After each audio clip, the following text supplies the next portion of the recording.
सर्वांना नमस्कार. श्री अर्चना या यूट्यूब चॅनलमध्ये मी अर्चना आपल्या सर्वांचं मनापासून स्वागत करते.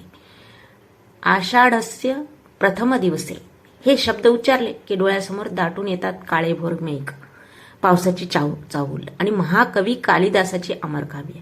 पण या 4 शब्दामागे दडलेली आहे भारतीय साहित्याची एक अद्भुत परंपरा. आषाढाच्या पहिल्या दिवसाचे महत्त्व काय आणि कालिदासाची आठवण याच दिवशी का काढली जाते? चला जाणून घेऊया कालिदासाचे अद्भुत व्यक्तिमत्व आणि आषाढाच्या पहिल्या दिवसाचे विशेष असे महत्त्व. आषाढ महिना सुरू झाला की निसर्गाचे रूपच बदलून जाते. उन्हाने तापलेली धरती पावसाच्या थेंबाची वाट पाहत असते.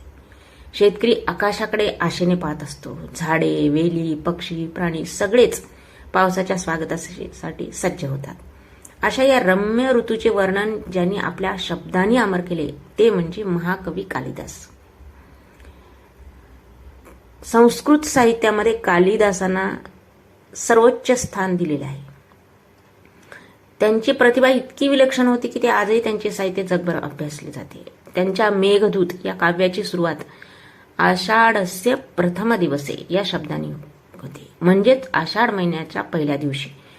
या काव्यात एक यक्ष आपल्या प्रिय पत्नीपासून दूर असतो. विरहाने वाकुळ झालेला तो आकाशात दाटून आलेल्या मेघाला म्हणतो आणि त्या मेघालाच आपल्या पत्नीपर्यंत संदेश पोहोचण्याची विनंती करतो, असं इथं सांगितलेलं आहे. म्हणजे ही एका साध्या मेघाला संदेशवाहक बनवण्याची कल्पना किती अद्भुत आहे.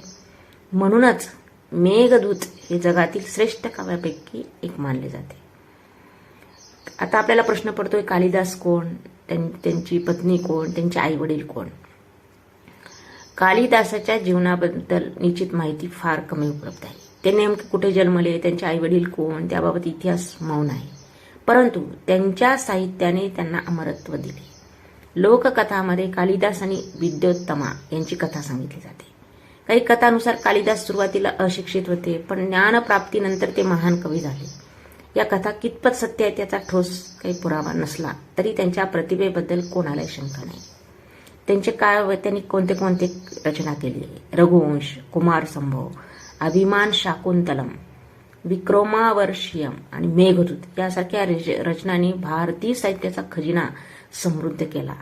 त्यांच्या काव्यात निसर्ग आहे, प्रेम आहे, कर्तव्य आहे, संस्कृती आहे आणि मानवी भावनाचे सूक्ष्म असे निरीक्षण पण आहे. म्हणूनच आषाढ महिन्याचा पहिला दिवस हा केवळ एका कवीची आठवण करून देणारा दिवस आहे. हा दिवस ज्ञानाचा सन्मान करण्याचा दिवस आहे, साहित्याची शक्ती ओळखण्याचा दिवस आहे, निसर्गाशी असलेले आपले नाते पुन्हा एकदा अनुभवण्याचा दिवस आहे.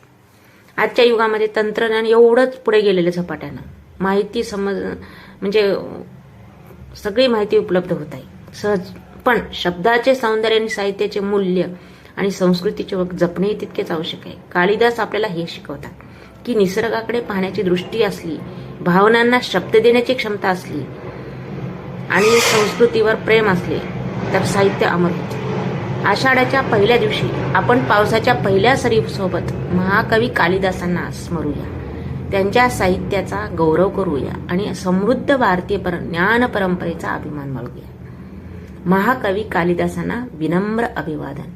भारतीय साहित्याचा जय जयकार असतो. ज्ञानाची अर्चना, संस्कृतीची अर्चना आणि निसर्ग प्रेमाची अर्चना अखंड सुरू राहो. जय महाकवी कालिदास. जय महाकवी कालिदास. जय महाकवी कालिदास.